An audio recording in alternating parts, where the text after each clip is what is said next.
Corona virus महामारी के बीच सूबे के मुख्यमंत्री योगी आदित्यनाथ पहुंचे झांसी। झांसी का दौरा मिनट टू मिनट तय किया गया। INA7 न्यूज के लिए प्रेमेंद्र सिंह के साथ तारिक इकबाल सीबू की रिपोर्ट।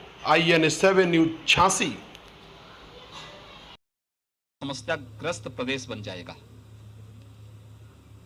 और 25 अप्रैल से लेकर के 10 मई के बीच उत्तर प्रदेश में 1 लाख केस प्रतिदिन आएंगे।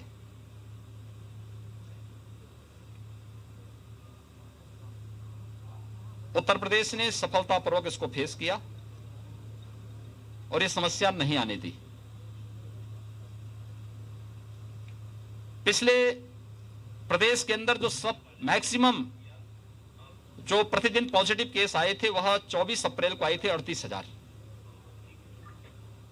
और प्रदेश के अंदर हम लोगों ने यहां पर जब पॉजिटिविटी ज्यादा थी और रिकवरी कम थी तब यहां पे सक्रिय केसेस की संख्या थी 3,10,000, यानी जो एक्टिव केस थे 3,10,000 थे।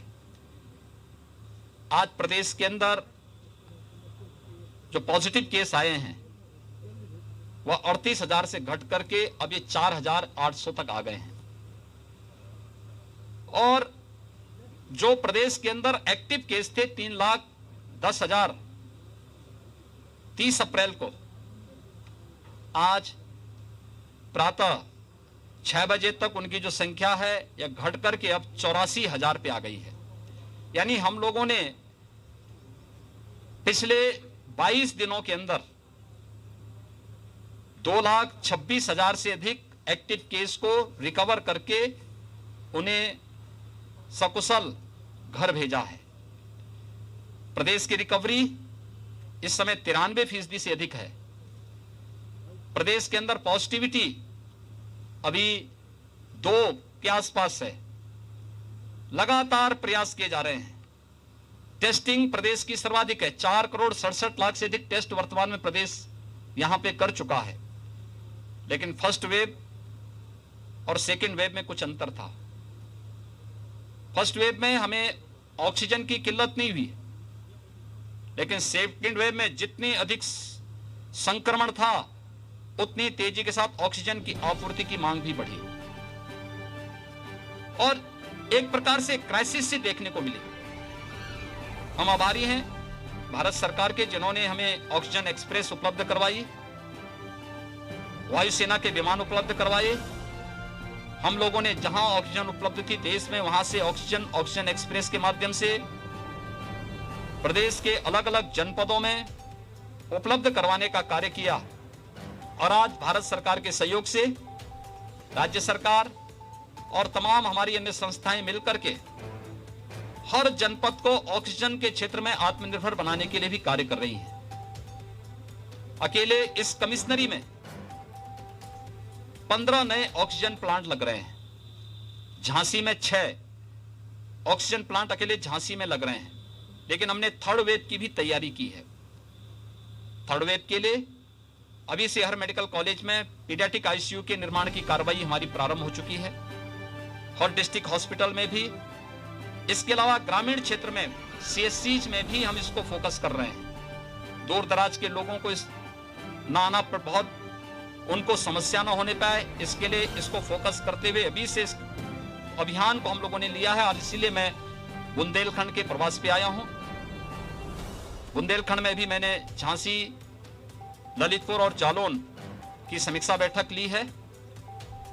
टीम ने यहां पर अच्छा करने का प्रयास किया है और उसमें पूरी टीम मिलकर के इस अभियान को आगे बढ़ा रही है। उसके परिणाम भी सामने आए हैं।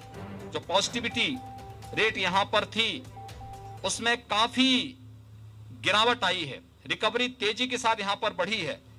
यानी अगर आप देखेंगे कि यहां पे रिकवरी का जो रेट है वह काफी ज्यादा है और उसका परिणाम है कि अब जो एक्टिव केस हैं इस पूरी कमिश्नरी में वे काफी कम हो गए हैं। निगरानी समितियों ने इस दिशा में बेहतर प्रयास किया है। Door to door survey, screening, लक्षण युक्त व्यक्ति को मेडिसिन किट उपलब्ध कराना, और आरआरटी की टीम वहां जाकर के 24 घंटे के अंदर टेस्ट कर सके। टेस्टिंग की क्षमता उत्तर प्रदेश ने बढ़ाई है। आज हमारे यहां उत्तर प्रदेश में 3,17,000 टेस्ट हुए हैं, यानी अब तक का रिकॉर्ड टेस्ट है ये। जब कोविड का पहला पेशेंट आया था उत्तर प्रदेश में पिछले वर्ष मार्च 2020 में, तब उत्तर प्रदेश में एक भी टेस्ट नहीं होता था। आज हम एक दिन में 3,17,000 टेस्ट करने की क्षमता विकसित कर चुके हैं। कोविड के बेड्स बढ़ाए जा रहे हैं। हर एक स्तर पर एक नए प्रयास हुए हैं। हमारा प्रयास है, एक एक व्यक्ति का जीवन अमूल्य है, उसको बचाना है और साथ साथ हर व्यक्ति की जीविका को भी बचाना है। हमने इसके लिए कोविड कर्फ्यू लगाया है। कोरोना कर्फ्यू सामान्य जनजीवन प्रभावित हुए बगैर हमारी कोविड संक्रमण की चेन को तोड़ने की जो नीति है उसको हम सफलतापूर्वक आगे बढ़ा रहे हैं। और कोरोना कर्फ्यू को इसलिए 31 मई तक सुबह 7 बजे तक हम लोगों ने बढ़ाया है। इसमें हमारी आवश्यक सेवाएं चल रही हैं, उद्योग हमारे चल रहे हैं, परिवहन निगम की बसें उत्तर प्रदेश के अंदर संचालित हो रही हैं, सब्जी मंडी, फल मंडी, गेहूं क्रय केंद्र, कोटे की दुकान, ये सभी हमारे संचालित हो रहे हैं। लेकिन सब में कोविड प्रोटोकॉल का पालन करने के लिए व्यवस्था दी गई है। हर एक प्रकार से व्यवस्था प्रधानमंत्री जी ने प्रधानमंत्री गरीब कल्याण पैकेज के अंतर्गत मई और जून में हर परिवार को 5 किलो खाद्यान्न पर यूनिट देने की व्यवस्था की। और उत्तर प्रदेश सरकार जून, जुलाई, अगस्त में प्रदेश के अंदर 15 करोड़ लोगों को निःशुल्क खाद्यान्न वितरण करने का कार्य करेगा। 1 जून से हम लोगों ने यह व्यवस्था भी की है कि वैक्सीनेशन का कार्यक्रम भी सफलतापूर्वक आगे बढ़ सके। अब तक हम लोग प्रदेश में 1,62,00,000 लोगों को वैक्सीन दे चुके हैं। 18 से 44 के बीच के जो युवा हैं इनको भी वैक्सीन देने की कार्रवाई युद्ध स्तर पर चल रही है। अब तक हम लोगों ने 18 से 44 के बीच की उम्र के 10 लाख से अधिक लोगों को, युवाओं को वैक्सीन दिया है। अभी तक हमारे कमिश्नरी मुख्यालय और कुल 23 जनपद हमारे वर्तमान में 18 से 23 उम्र के लोगों, 18 से 44 वर्ष की उम्र के लोगों के लिए वैक्सीन की कार्रवाई के साथ जुड़े थे। 1 जून से 75 जनपदों में हम वैक्सीनेशन का कार्यक्रम प्रारंभ करेंगे। मैंने इस संबंध में माननीय जनप्रतिनिधियों से भी उनकी सक्रियता के साथ जो भूमिका अब तक रही है उसी सक्रियता के साथ वैक्सीनेशन के कार्यक्रम को सफल बनाने, जीरो वेस्टेज तक पहुंचाने, हर जनपद में न्यायिक अधिकारियों के लिए और मीडिया के लिए अलग से बूथ बनाने और हर यूथ को इसके लिए प्रेरित करने के लिए स्वयं सभी जनप्रतिनिधियों से आग्रह किया है। और गांव-गांव में भी हम लोगों को प्रेरित कर सकें। कॉमन सर्विस सेंटर के माध्यम से ये वैक्सीनेशन का कार्यक्रम हर ग्राम पंचायत में आगे बढ़ सकें, इस दिशा में भी प्रयास प्रारंभ हो रहे हैं। मुझे विश्वास है कि आप सबके सहयोग से हम सफलतापूर्वक इस सदी की सबसे बड़ी महामारी का मुकाबला करने और उसके अपेक्षित परिणाम लाने में सफल होंगे। आप सबसे भी मेरी अपील है, ये महामारी एक सामान्य फ्लू नहीं है, इस सदी की एक महामारी है। केंद्र और प्रदेश सरकार पूरी ताकत के साथ एक एक व्यक्ति के जीवन को बचाने के लिए पूरी ताकत और पूरा संसाधन लगा रही है। और हमारा प्रयास है कि व्यक्ति के जीवन को भी और उसकी जीविका को भी बचाया जाए। आप सबसे मेरा अपील है कि जन जागरण में आपका बहुत बड़ा योगदान है। एक एक व्यक्ति को जागरूक करने में आपकी बहुत बड़ी भूमिका है।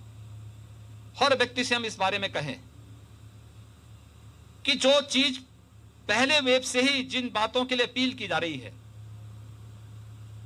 कि हाई रिस्क कैटेगरी के लोग घर के बाहर न निकले, 60 साल से ऊपर के लोग, 10 वर्ष से छोटी उम्र के बच्चे, गर्भवती महिलाएं, कमजोर इम्यूनिटी के लोग, एक या एक से अधिक बीमारियों से ग्रसित कोई भी व्यक्ति है, उन्हें अतिरिक्त सावधानी बरतनी पड़ेगी। घर के अंदर रहें, मास्क धारण करें।